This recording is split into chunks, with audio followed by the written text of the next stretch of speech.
લુખડિયા ગામની girls residency school model હાલ લીમખેડાની model સ્કૂલમાં કાર્યક્રમમાં ભોજનાલય બાદ 45 વિદ્યાર્થીઓને ફૂડ પોઈઝનની અસર થઈ હતી.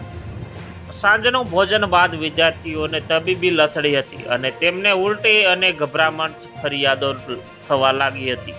સાંજના ભોજન પછી વિદ્યાર્થીઓને અચાનક જ ઉલટી અને ગભરામણ થવા લાગ્યું હતું. તેના કારણે તાત્કાલિક સારવાર જરૂર પડતી હતી. 45 જેટલા વિદ્યાર્થીઓને 108 એમ્બ્યુલન્સ દ્વારા લીમખેડાની સરકારી હોસ્પિટલમાં સારવાર માટે લઈ જવામાં આવી.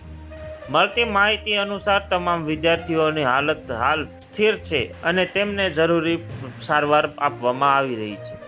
હોસ્પિટલ તબીબોએ જણાવ્યું, સમયસર સારવાર મળવાથી કોઈ ગંભીર પરિસ્થિતિ સર્જાઈ નથી.